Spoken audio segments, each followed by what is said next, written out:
Eu vou falar do CPC 01, que é o impairment, redução ao valor recuperável de ativos, que eu diria que hoje é o maior impacto que nós temos para ajustar os nossos balanços.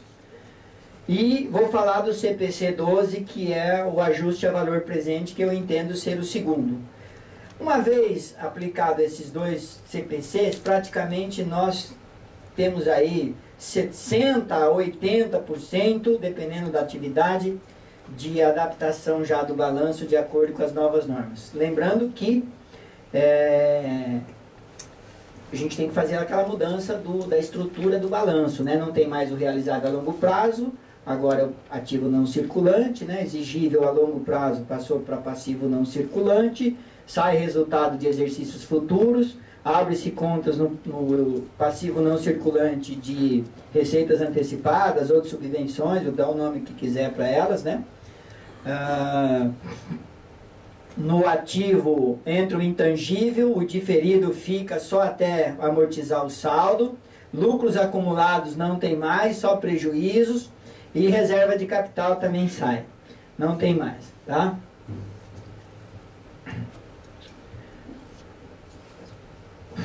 Qual que é o objetivo desse CPC 01? Garantir que nenhum ativo esteja registrado no balanço por um valor que não possa ser recuperado. Alguém acha uma outra situação mais lógica do que essa? Não, né? Eu vejo que isso para mim é até redundante, né? Como é que eu mantenho um ativo no balanço registrado por um valor que eu não vou recuperar? Que não vai gerar caixa? Já vou dar aqui de cara um exemplo assim para a gente ir adiantando a coisa. Um caminhão trabalhando 8 horas por dia. Como é que você deprecia ele?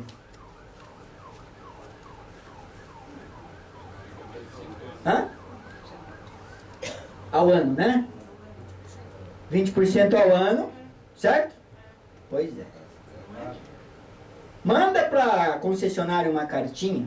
Eu mandei para Mercedes, para Volvo e para Scania. Em 2007, quando eu estava começando a estudar o assunto. Mandei a carta, pedindo que eles me dessem por escrito, como se fosse uma circularização de auditoria, né? Em quantos anos eles avaliavam a vida útil de um caminhão deles, da marca deles. Os 3 responderam a mesma quantia. 15 anos. Pois é. Aí ele fica 10 anos no balanço gerando caixa, zerado. Tá certo? Pois é. Que contabilidade a gente faz? Hã? Fiscal, né?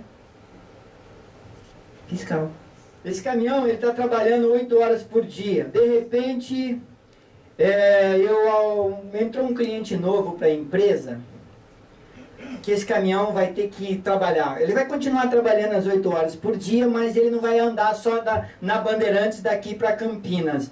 Ele vai ter que pegar uma estrada vicinal, toda esburacada, todo dia, e ele vai rodar nessa estrada umas 3 horas por dia, numa estrada ruim. Mudei a vida útil desse caminhão. Quem vai me dizer agora qual é a nova vida útil dele sobre essa nova ótica de uso? Não, o fabricante não sabe disso. Não. É. O contador vai ter que saber isso. E uma máquina que dura 50 anos? Pois você deprecia ela em 10 anos. O que eu diria para você agora de resposta? Tem que depreciar em 50? E a informática que não é obsoleto? Novo padrão. Aí as valorizações do imóvel que não são feitas. Imóvel. Boa essa, hein? Porque não tem depreciação. Pois é. CPC 28, anota aí. Propriedade para investimento. Vai tratar especificamente desse assunto.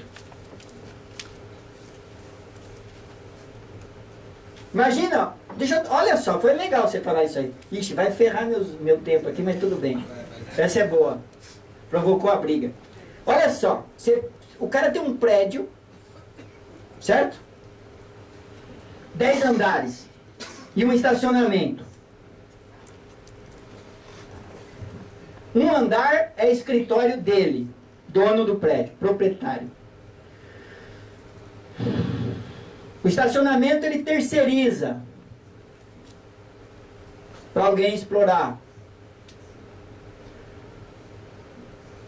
O andar dele fica no meio, sobra 4 para cima, 5 para baixo, é isso? 5 para baixo, é o dele no meio. Os 4 de cima, alguém faz um leasing para explorar isso. Alguém. Não vai usar, mas vai explorar, vai alugar, ou sei lá.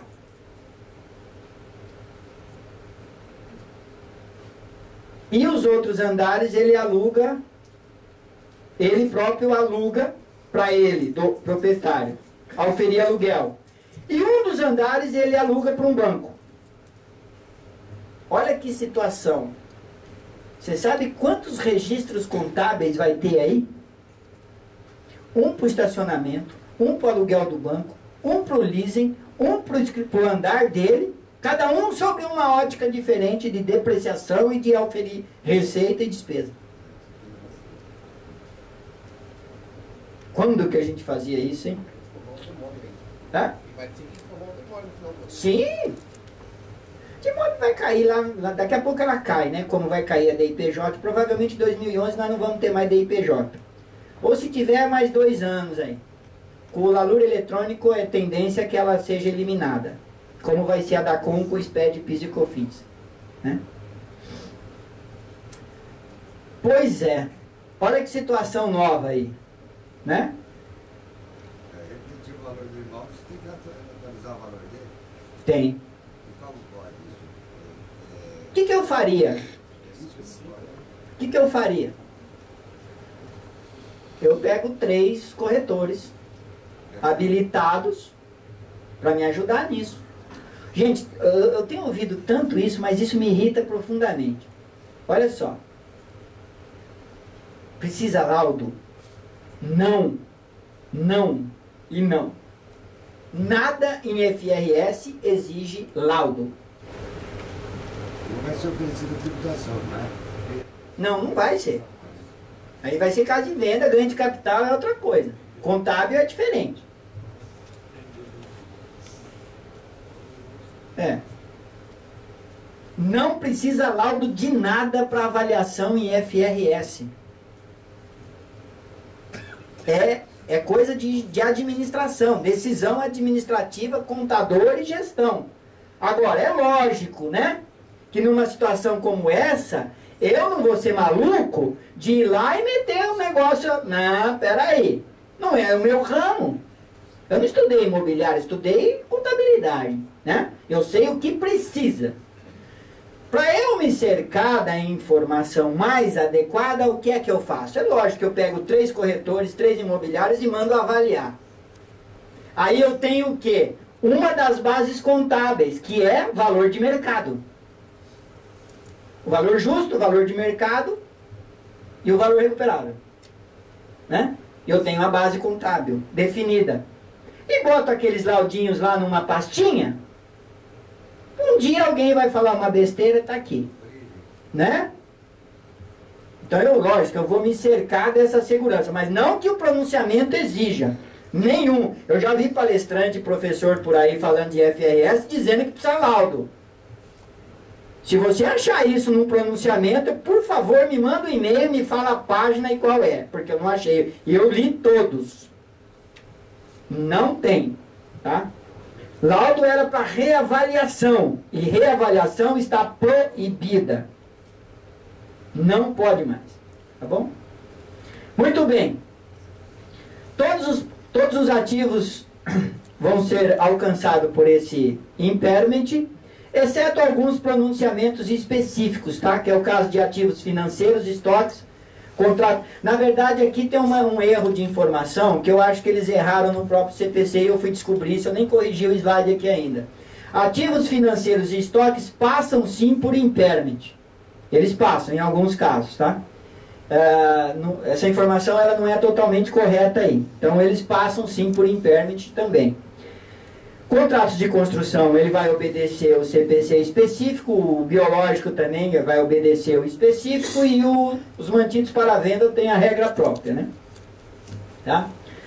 Quando eu vou fazer esse teste de impairment? Uma vez ao ano, de preferência na data do fechamento do balanço. Mas como é uma data que aperta muita gente, é muito trabalho, o que dá para fazer? Eu não preciso fazer exatamente dia 31 de dezembro, né? Eu posso antecipar aí para novembro, outubro, mas não pode antecipar muito. Uma vez que, se eu escolher o mês de novembro para fazer o teste de impairment, eu tenho que fazer todo ano no mês de novembro. Porque o período é 12 meses, né? Recomendável é 12 meses. Quais são os indicativos que eu tenho de desvalorização para eu poder fazer um impairment num ativo? Eu tenho fontes externas e internas. Passagem do tempo, uso normal do ativo, ou uso normal do ativo, mudança tecnológica, de repente um concorrente vem fabricando o mesmo produto com equipamento mais novo, produzindo mais com preço menor, eu começo o quê? Perder mercado. Se eu perco o mercado, eu vendo menos, o meu ativo desvaloriza. Houve uma discussão quando saiu a lei seca, as ações da Ambev, não sei se você chegou a acompanhar isso, mas para quem estava estudando o assunto, esse foi um caso muito interessante para estudar. Na semana da lei seca, onde a polícia deu em cima do pessoal aí chapadão, as ações da Ambev oscilaram para baixo, chegou a oscilar 20% abaixo do valor dela que ela tinha de mercado, do momento que a lei foi colocada. As ações da Ambev desceu até 20% do valor e ficou oscilando durante quase um mês nesse patamar. Por quê? Alguns analistas diziam que o fato dela ter essa queda de faturamento da bebida alcoólica, essa coisa toda, né, provocaria uma rentabilidade menor nas ações da Ambev. Houve uma queda, né? Muita gente chegou até a vender lote de ações que tinha da Ambev na bolsa por causa disso. Então são situações tão comuns aí no dia a dia que nós, contadores, cientistas contábeis, por favor, vamos ter que nos adaptar, né, com os nossos clientes, situações que os nossos clientes vão viver de mercado que a gente vai ter que ficar de olho. Percebeu a dificuldade que você tem de estar longe do seu cliente, da atividade do dia a dia dele, né, para acompanhar esse processo novo? É difícil, tá bom? E as fontes internas que a gente vai ter, que é a obsolescência do equipamento, mudança significativa no processo produtivo, relatório apontando desempenho inesperado da máquina, começou a dar muita manutenção, né? Enfim, são indicativos que vão nos colocar aí em alerta para fazer o teste de impairment. Quando eu tiver uma perda identificada, imediatamente eu vou fazer um lançamento contábil para o resultado, né? Ajustando o valor desse ativo. Essa é a nova regra. Não estou falando de depreciação, hein? Eu estou falando de perda. Como é que isso funciona? Mas eu nem vou perder mais tempo aqui, porque eu vou fazer uma demonstração prática aqui, então vocês vão entender isso que eu estou falando. O valor contábil, depreciação e perda, tá? Perda não tem nada a ver com depreciação. Perda é perda mesmo. Vai ajustar o valor principal contábil.